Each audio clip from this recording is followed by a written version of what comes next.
నమస్తే. Welcome to our channel. నేను సౌజన్య. సజ్జలతో గోరంట్ల మాధవ్ గొడవ పెట్టుకున్నారు. అది కూడా జగన్మోహన్ రెడ్డి సమక్షంలో. సో దానివల్ల తాడేపల్లి ప్యాలెస్ అంతా కూడా రచ్చరచ్చ జరుగుతుందనేటువంటి వార్తలు సోషల్ మీడియాలో హల్చల్ చేస్తున్నాయి. ఈ అంశానికి సంబంధించి వారి విశ్లేషణ మనతో పంచుకోవడానికి ఈ రోజు మనతో పాటు ఉన్నారు AP TDP spokes person Saptagiri Prasad గారు ఉన్నారు. వారితో మాట్లాడదాం. నమస్తే అండి. నమస్కారం మేడం. నీకి మన ఛానల్ ప్రేక్షకులకి, వీక్షకులకి, యాజమాన్యానికి, సిబ్బందికి అందరికీ నమస్కారాలు. నూతన సంవత్సర శుభాకాంక్షలు మేడం. థ్యాంక్ యూ సప్తగిరి గారు. జగన్మోహన్ రెడ్డి ముందే తాడేపల్లి ప్యాలెస్ లోనే సజ్జలతో గొడవ పడ్డారు గోరంట్ల మాధవ్ గారు. ఎందుకంటే గోరంట్ల మాధవ్ గారికి ఇప్పుడు వచ్చేటువంటి ఎలక్షన్స్ లో టికెట్ ఇవ్వకుండా ఉంచారు కాబట్టి ఆయన ఫైర్ అయ్యారు అనేటువంటి టాక్ వినిపిస్తుంది. యా ఇది ఎంత అవును మేడం. ఇప్పుడు అంటారు? అవును, పత్రికలలో ఎక్కడ చూసినా ఘోషిస్తా ఉంది. కేవలం ఒక గోరంట్ల మాధవ్ గారే కాదు, మా చిత్తూరు జిల్లా పూతలపట్టు శాసనసభ్యులు, దళిత శాసనసభ్యుడు ఎంఎస్ బాబు గారు కూడా జగన్మోహన్ రెడ్డి గారిని సూటిగా నిలదీసినారు. పత్రికల్లో వార్తలు వచ్చింది. ఆయనే కూడా స్వయంగా ప్రెస్ మీట్ పెట్టి చెప్పారు. ఎందుకంటే గోరంట్ల మాధవ్ సర్కిల్ ఇన్స్పెక్టర్ గా ఉన్న వ్యక్తిని ఉద్యోగం నుండి తీసుకొచ్చి ఎంపీగా పోటీ చేసి ఇచ్చి ఈరోజు ఏమీ లేకుండా నడి రోడ్డులో వదిలేశారు ఆయన్ని. మీరు చూడండి, జగన్మోహన్ రెడ్డి నమ్ముకున్నటువంటి ఎస్సీలు, ఎస్టీలు, బీసీలు పూర్తిగా మునిగిపోయారు. ఇప్పుడు గోరంట్ల మాధవ్ సీట్ ని ఎవడో కర్ణాటక నుండి ఒక మహిళను తీసుకొచ్చి పెడుతున్నారు. కర్ణాటక ఇప్పుడు పూర్తిగా పొలిటికల్ ట్రాన్స్ఫర్స్ చేస్తున్నారు జగన్మోహన్ రెడ్డి. ఈ పొలిటికల్ ట్రాన్స్ఫర్స్, సస్పెండ్లు, ఊస్టింగ్లు అన్ని కూడా ఎస్సీ, ఎస్టీ, బీసీ ఎమ్మెల్యేలకే. వాళ్ళ సొంత సామాజిక వర్గం ఎమ్మెల్యేలకు no suspensions, no transfers, only promotions. ఇప్పుడు చూడండి, నిన్న మా చిత్తూరు జిల్లా పూతలపట్టు శాసనసభ్యుడు ప్రెస్ మీట్ పెట్టాడు ఎంఎస్ బాబు గారు. ఐపాక్ సర్వే ఏదో ఈయనకి వ్యతిరేకంగా రిపోర్ట్ ఇచ్చిందట. నువ్వు గెలవు అని చెప్పేసి ఎంఎస్ బాబుకి రిపోర్ట్ ఇచ్చిందట. నేను అడుగుతున్నాను, ఇదే చిత్తూరు జిల్లాలో మంత్రి పెద్దిరెడ్డి రామచంద్రరెడ్డి గారికి ఏమో అనుకూలంగా ఇచ్చింది రిపోర్ట్? చెవిరెడ్డి భాస్కర్ రెడ్డికి అనుకూలంగా ఉందా ఐపాక్ రిపోర్టు? భూమన్ కరుణాకర్ రెడ్డి కొడుక్కి అభినయ్ రెడ్డికి అనుకూలంగా ఉందా? అంతెందుకండి, మంత్రి రోజా గారికి అనుకూలంగా ఉందా ఐపాక్ రిపోర్ట్ అని నేను సూటిగా ప్రశ్నిస్తున్నా. రాష్ట్రంలో ఓడిపోయే సీట్లలో ఫస్ట్ ఉండేది నగిరి రోజా గారు. ఆమె కూడా టికెట్ ఇస్తున్నావు నీ సొంత సామాజిక వర్గం కాబట్టి. ఈరోజు ఎస్సీలు, ఎస్టీలు, బీసీలు అన్యాయం చేసి వాళ్ళు రాజకీయంగా బలిపీఠం ఎక్కించావు జగన్మోహన్ రెడ్డి. బలిపశువులు చేశావు. జగన్మోహన్ రెడ్డిని నమ్ముకున్నటువంటి గోరంట్ల మాధవ్ బలిపశు అయ్యాడు. ఇట్లా చాలా ఉన్నాయి. నమ్ముకున్న ప్రజల్ని బలిపశువు చేశాడు, నమ్ముకున్నటువంటి కార్యకర్తల్ని, నాయకుల్ని బలిపశువు చేసి బలిపీఠం ఎక్కించాడు. అందుకని చెప్పి గోరంట్ల మాధవ్ గొడవ పడి ఉండొచ్చు. సజ్జల రామకృష్ణారెడ్డి ఇప్పుడు చూడండి మేడం, ఇప్పుడు జగన్మోహన్ రెడ్డి అధికారంలోకి వచ్చిన తర్వాత ఏ మంత్రికి పవర్ లేదు, ఏ మంత్రికి తన శాఖ పైన అవగాహన లేకుండా చేశాడు. మొత్తం whole and soul acting chief minister Sajjala Ramakrishna Reddy గారు. ఏ శాఖకు సంబంధించి ఏ ప్రెస్ మీట్ పెట్టాలన్నా, ఏ ఇన్ఫర్మేషన్ ఇవ్వాలన్నా సజ్జల రామకృష్ణారెడ్డి గారు వచ్చేస్తారు. హూ ఇస్ సజ్జల రామకృష్ణారెడ్డి గారు? ఈయన సలహాదారుడు. My straight question to Sajjala Ramakrishna Reddy, you are adviser to the honourable chief minister. నువ్వు చీఫ్ మినిస్టర్ సలహాలు ఇవ్వటం వరకే పరిమితం అవ్వాలి, అంతే తప్పించి ప్రతి చిన్న విషయానికి మీడియా ముందరకు వచ్చి మీడియా గొట్టాల ముందు పెట్టి పెద్ద డిప్యూటీ చీఫ్ మినిస్టర్ ఉన్నారు. 5 మంది డిప్యూటీ చీఫ్ మినిస్టర్ ఉన్నారు. ఏ డిప్యూటీ చీఫ్ మినిస్టర్ అయినా మీడియా ముందుకు వచ్చి ప్రభుత్వ పాలసీలు చెప్పినటువంటి దాఖలాలు ఉందా? కాబట్టి సజ్జల రామకృష్ణారెడ్డి పైన తిరుగుబాటు చేస్తున్నారు, ముఖ్యమంత్రి పైన తిరుగుబాటు చేస్తున్నారు. నేను ఇంకో విషయం కూడా ఈ చర్చ ద్వారా ఒకటి చెప్తున్నా మేడం. ఈ 5 సంవత్సరాలలో ఏ ఎస్సీ ఎమ్మెల్యేకి, ఏ ఎస్టీ ఎమ్మెల్యేకి, ఏ బీసీ ఎమ్మెల్యేకి, ఏ మైనారిటీ ఎమ్మెల్యేకి తాడేపల్లి ప్యాలెస్ లో నో ఎంట్రీ, ఇచ్చట ప్రవేశం లేదు అని బోర్డు పెట్టేశారు. కేవలం జగన్మోహన్ రెడ్డి, సజ్జల రామకృష్ణారెడ్డి, విజయసాయి రెడ్డి అండ్ వైవి సుబ్బారెడ్డి నలుగురే.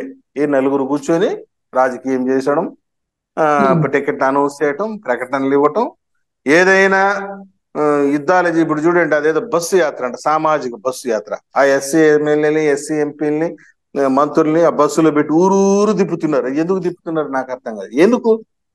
నువ్వు చేసిన మంచి పని ఏదైనా ఉంటే ప్రజలు చూసి ఓట్లు వేస్తారు కదా. సామాజిక బస్సు యాత్ర పేరుతో ఎస్సీ ఎమ్మెల్యేలు, ఎస్టీ ఎమ్మెల్యేలు, బీసీ ఎమ్మెల్యేలు, మైనారిటీ ఎమ్మెల్యేలు బస్సులలో తిరిగి ఎండలలో తిరగాలట. వీళ్ళ సొంత సామాజిక వర్గం ఎమ్మెల్యేలు ఏసీలో కూర్చొని ఉంటారు.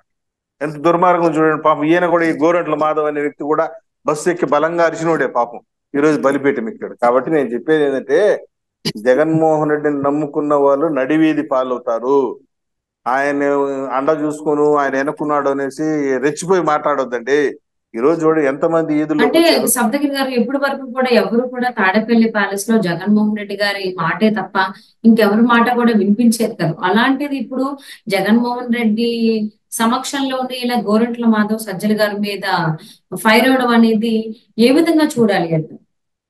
మేడం, ఒక గోరుగంట్ల మాధవ్ గారే కాదు, అందరూ ఫైర్ అవుతారు. ఇక్కడ చూస్తాను, 1 by 1 మొత్తం రివర్స్ ఫైర్ అవుతారు. బ్యాక్ ఫైర్ అంటారే, అందరూ రివర్స్ అవుతారు. ఎమ్మెల్యేలు, మంత్రులు జగన్మోహన్ రెడ్డి మీద ఫైర్ అవుతారు.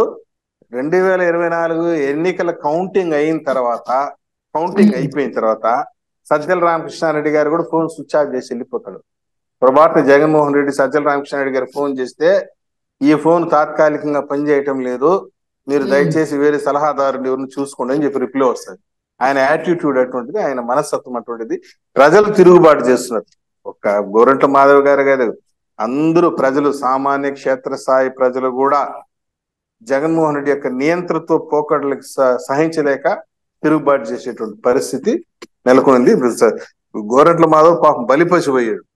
ఎక్కడో ఉద్యోగం చేసుకుంటున్న వ్యక్తి, చాలా మంది అట్లా ఉద్యోగాలు అంటే చేసుకున్నప్పుడు ఇంకొక ఎలీజా మాట గారు. సప్తగిరి గారు, ఒకవేళ గోరట్ల మాధవ్ కనుక ఇప్పుడు ఏదో ఒక సీట్ ఇచ్చినట్లయితే ఇప్పుడు ఇంతలాగా సజ్జల రామకృష్ణ గారి మీద కామెంట్స్ వేసేవారా అంటారా? ఇవ్వకపోవడం వల్లే కదా సీట్ ఇలాగా ఫైర్ అవుతున్నారు సజ్జలు. ఒకటి మేడం, ఆయన ఏదో గౌరవప్రదంగా ఒక సర్కిల్ ఇన్స్పెక్టర్ గా ఉద్యోగం చేసుకుంటున్నాడు. సర్వీస్ లో ఉంటే డిఎస్పీను, అడిషనల్ ఎస్పీను ఏదో ప్రమోషన్ మీద వెళ్ళి ఉండేవాడు. ఆయన తీసుకొచ్చి రెచ్చగొట్టి, ఆయనకి లేనిపోయిన ఆశలు కల్పించి, ఆయన దగ్గర డబ్బులు ఖర్చు పెట్టించి, ఇంట్లో ఉన్న నగలు తాకట్టు పెట్టించి, ఎంపీగా అవకాశం ఇచ్చి 5 సంవత్సరాలు వాడుకొని వదిలేసావు. ఈ రోజు వాడుకొని వదిలేయటం అనేది జగన్మోహన్ రెడ్డి యొక్క నైజాము. చిత్తూరు జిల్లాలో కూడా దళిత శాసనసభ్యులు ఎంఎస్ బాబును వాడుకొని వదిలేశారు. చాలా మందిని, ఎలీజా గారు చింతలపూడి ఎమ్మెల్యే ఈస్ట్ గోదావరి వాడుకుని, ఆయన ఐఆర్ఎస్ ఆఫీసర్ పాపం, ఆయన్ని వాడుకునేసి వదిలేశారు. ఇట్లా చాలా ఎగ్జాంపుల్స్ ఉన్నాయి.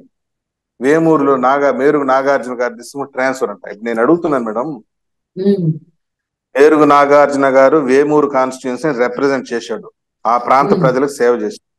మళ్ళీ నువ్వు ప్రజల తీర్పు కోరాలంటే వేమూరులోనే కోరాలా, వేమూరు ప్రజల దగ్గర తీర్పు కోరాలి. అది వదిలేసి ఆయన దేశపోయేసి ప్రకాశం జిల్లాలో వేరే నియోజకవర్గంలో కంటెస్ట్ చేయమంటే ఇది ఏమైనా భావ్యంగా ఉంటుందా? అంతెందుకు, మేకతోటి సుచరిత గారు, పత్తిపాడు మాజీ హోంమంత్రి గారు, పత్తిపాడులో పోటీ చేసి గెలిచారు 2 సార్లు.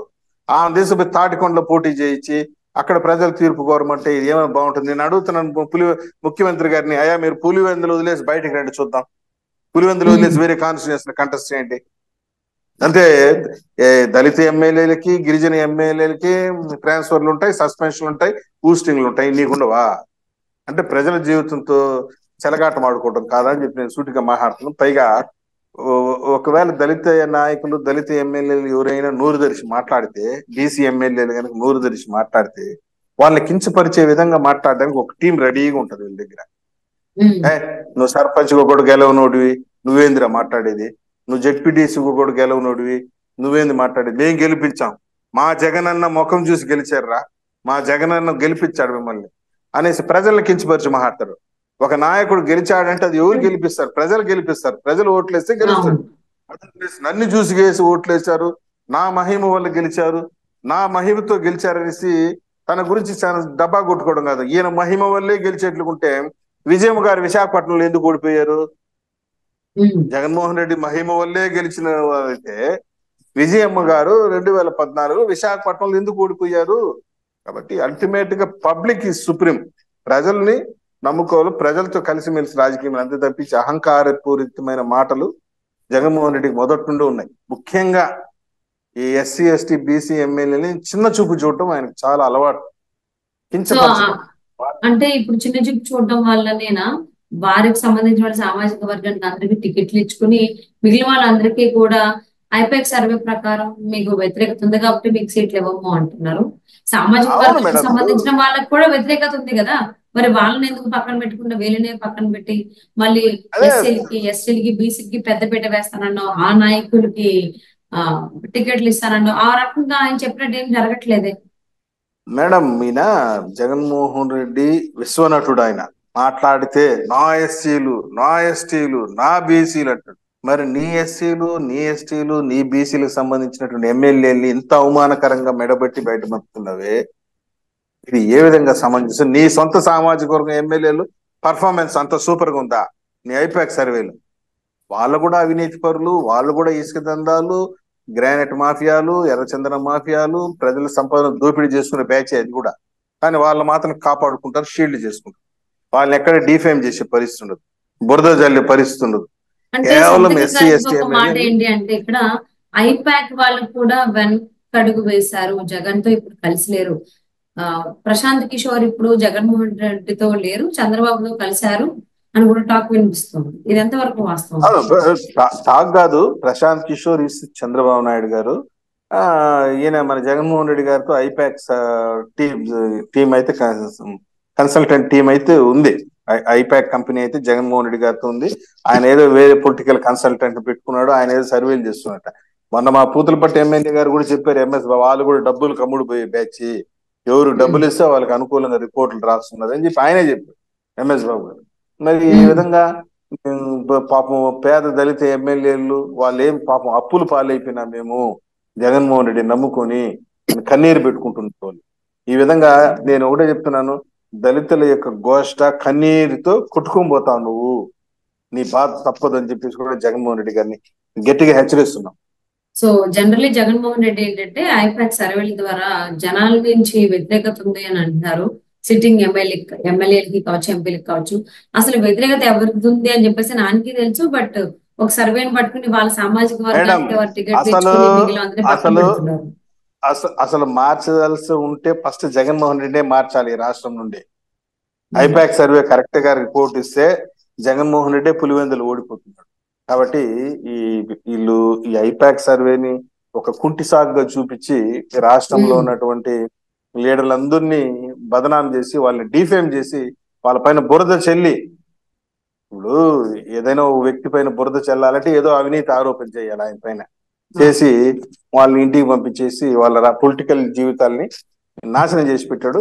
దీని ప్రతిఫలం జగన్మోహన్ రెడ్డి అనుభవించి తీరుతాడు మేడం. ఎందుకంటే ఎస్సీ ఎస్టీ బీసీ మైనారిటీల ఎమ్మెల్యేల యొక్క గోష్ట ఆ కన్నీటితో జగన్మోహన్ రెడ్డి పార్టీ, వైఎస్ఆర్ కాంగ్రెస్ పార్టీ ఏదైతే ఉందో అది సమాధి కాక తప్పదు మేడం. ఓకే అండి. సో మరి రాబోయేటువంటి రోజుల్లో ఇంకెంతమంది వారి ఆవేదనని, బాధని వెలబుచ్చుకుంటారో చూద్దాము. And thank you so much for spending your valuable time. Thank you madam, thanks lot.